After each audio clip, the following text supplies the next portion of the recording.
दोस्तों आज बात करेंगे आसाम की। आसाम में अप्रैल मई 2026 यानी इसी साल विधानसभा चुनाव होने जा रहे हैं। 126 सीटों पर कड़ा संघर्ष होगा। सत्ताधारी बीजेपी मजबूत दिख रही है, लेकिन कांग्रेस में नया संकट खड़ा हो गया है। और संकट यह है कि पूर्व प्रदेश भूपेन बोरा ने पार्टी छोड़ दी है और अब वो किसी भी दिन बीजेपी में शामिल हो सकते हैं। तो आज के इस वीडियो में हम चर्चा करेंगे बोरा के इस्तीफे, उसके कारणों का और उसका कांग्रेस पर क्या असर होगा। इसके अलावा परिसीमन के बाद में किस तरीके से असम के समीकरण बदले हैं, किस क्षेत्र में कौन सी पार्टी मजबूत है और पिछले चुनावों के आंकड़ों के बाद अब वर्तमान धरातल की स्थिति आसाम की राजनीति में क्या है। तो चलिए शुरू करते हैं। भूपेन बोरा ने कांग्रेस में हड़कंप मचा दिया है। 2021 से 2025 तक पार्टी के प्रदेश अध्यक्ष रहे हैं। 32 साल से कांग्रेस में थे, लेकिन अब पार्टी से इस्तीफा दे दिया है। 2 बार विधायक भी रहे, लेकिन 2016 और 2021 में चुनाव हार गए थे। इस्तीफा क्यों दिया? क्योंकि ज़बरदस्त तरीके से नाराज हैं वो राहुल गांधी से और जो वर्तमान असम की यूनिट है उससे। उन्होंने अपना इस्तीफा मल्लिकार्जुन खड़गे जो पार्टी के राष्ट्रीय अध्यक्ष हैं उनको भेज दिया। उसके बाद कांग्रेस डैमेज कंट्रोल के लिए सक्रिय हुई। सारे नेताओं को लगाया गया कि कैसे भी रोको, लेकिन भूपेन बोरा को रोको। राहुल गांधी ने खुद 15 मिनट तक उनसे बात की। एआईसीसी इंचार्ज जो हैं जितेंद्र सिंह और गौरव गोगोई, जिनसे भूपेन बोरा विशेष रूप से नाराज हैं, वो उनके घर गए। यानी तमाम तरह के दांव पेच कांग्रेस ने चले और एक खबर निकल के आई कि वो इस्तीफा वापस लेने के लिए वापस तैयार हो गए। लेकिन भूपेन बोरा ने अब साफ कर दिया है कि पार्टी छोड़ दी है और आने वाले दिनों में वो एक नए निर्णय की घोषणा करेंगे और वो एक घोषणा संभवतः यही होगी कि वो भाजपा में शामिल होने जा रहे हैं। भूपेन बोरा के इस्तीफे की जैसे ही खबर आई, वैसे ही सक्रिय हुए असम के मुख्यमंत्री हेमंत बिस्व शर्मा। उन्होंने खुद जाकर भूपेन बोरा से मुलाकात की और उसके बाद में एक प्रेस कॉन्फ्रेंस में पूरा घटनाक्रम भी बताया। और शर्मा ने साफ तौर पे ये कहा कि भूपेन बोरा कांग्रेस के अंतिम हिंदू नेता हैं और बीजेपी में उन्हें वो सम्मान दिया जाएगा जिसके वो हकदार हैं। इसके अलावा कई और नेता भी कांग्रेस छोड़कर बीजेपी में शामिल हो सकते हैं। यानी जो बातचीत हुई है शर्मा और भूपेन बोरा के बीच में, उसमें यह सहमति बनती दिख रही है कि भूपेन बोरा पार्टी के अंदर यानी बीजेपी में शामिल होने जा रहे हैं। अब सवाल यह उठता है कि भूपेन बोरा जैसे सीनियर नेता की नाराजगी के कारण क्या है। तो देखिए, कारणों की बात करते हैं। पहला सबसे बड़ा कारण तो यह है कि 2025 में जब उनको पद से हटाया गया, या यूं कहें कि उन्होंने पद छोड़ा प्रदेश अध्यक्ष का, उसके बाद से हाईकमान की लगातार अनदेखी और अपमान वो झेल रहे हैं। ये वो कह रहे हैं, हम नहीं कह रहे हैं, कि लगातार उनका अपमान किया गया।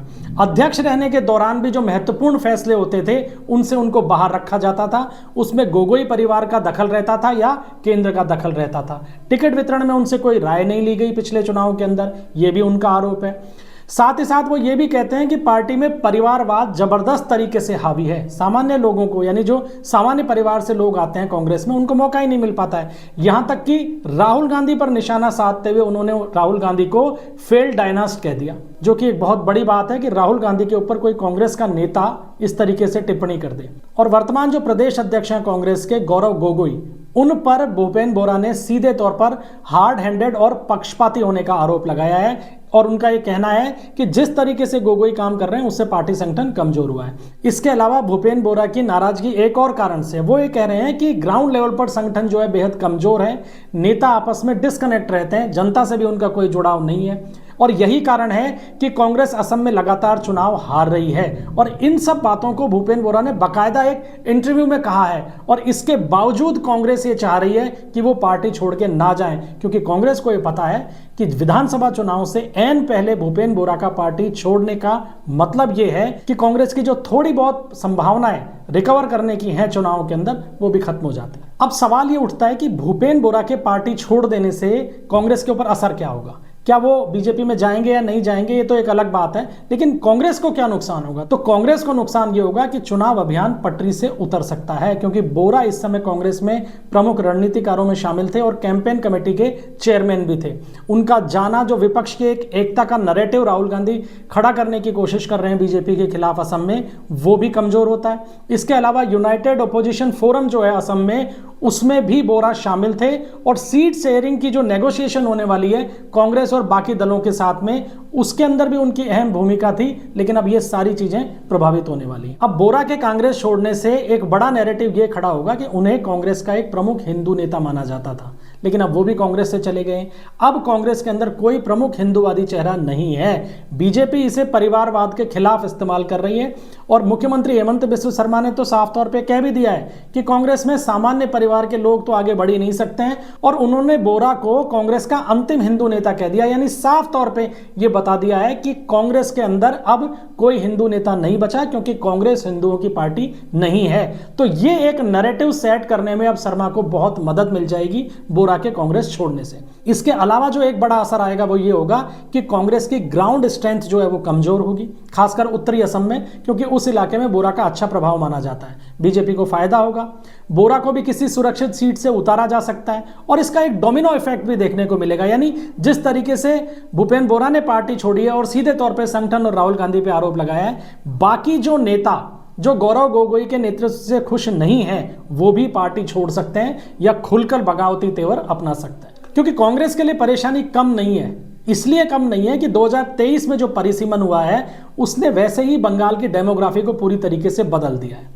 मुस्लिम बहुल सीटों के अंदर कमी आई है और हिंदू और आदिवासी बहुल सीटें बढ़ गई हैं।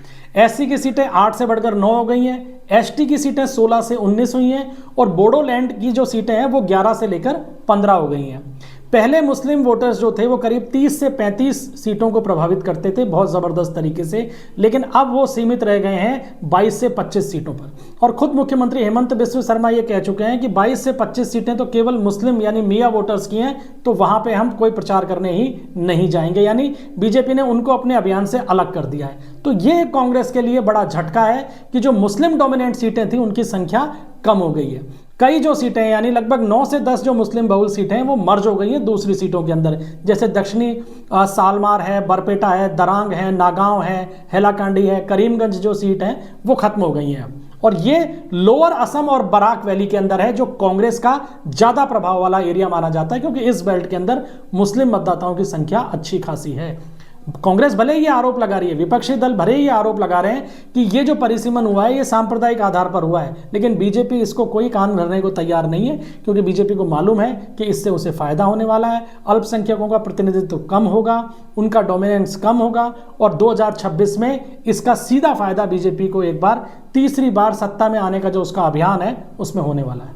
अब अगर क्षेत्रवार की बात करें कि कहां आसाम में इस समय बीजेपी मजबूत है और कहां कांग्रेस मजबूत है, तो ऊपरी असम का जो इलाका है उसमें बीजेपी ज़्यादा मजबूत मानी जाती है, जिनमें जोरहाट, शिवसागर, डिब्रूगढ़, तिनसुकिया, माजुली वाला जो एरिया है, यहाँ हिंदू और आदिवासी वोटर्स के अलावा चाय बागान वाले इलाके हैं। इन जो पूरा का पूरा ये जो एरिया है इसमें डेवलपमेंट, बाढ़ नियंत्रण और सुरक्षा, इन चीज़ों के ऊपर बीजेपी का स्पष्ट रूप से फोकस रहा है। जबकि अगर कांग्रेस की बात की जाए तो निचला जो असम है यानी लोअर असम और बराक वैली वाला जो इलाका है वहाँ कांग्रेस ज़्यादा मजबूत है, क्योंकि ये मुस्लिम बहुल इलाके हैं जिनमें धुबरी, बरपेटा, नागांव, करीमगंज वाला एरिया शामिल है।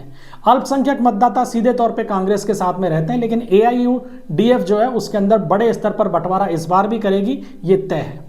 और कुछ मध्य और ऊपरी असम का भी इलाका है जहां कांग्रेस की पॉकेट्स के अंदर पकड़ है, लेकिन ऑल ओवर कांग्रेस अब केवल मुस्लिम इलाकों के इर्द गिर्द सिमटती जा रही है। अगर पिछले 2 चुनावों की बात करें तो 2016 में बीजेपी ने यहां 60 सीट जीती थी असम के अंदर, गठबंधन में उसको बहुमत आया था। गठबंधन यानी NDA ने कुल 86 सीट जीती थी।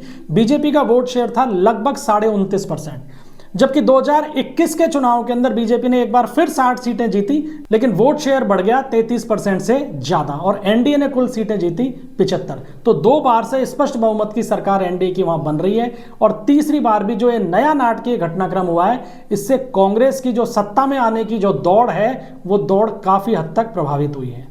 2026 के अंदर असम पूरी तरीके से चुनावी मोड में आ चुका है। बीजेपी और कांग्रेस ने अपनी तमाम ताकत लगा रखी है। जो स्टेट यूनिट्स हैं असम की उन्होंने बीजेपी मजबूत दिखाई दे रही है। हेमंत बिस्व शर्मा पूरी तरीके से चुनाव अभियान को एक तरीके से धार देने में जुटे हुए हैं।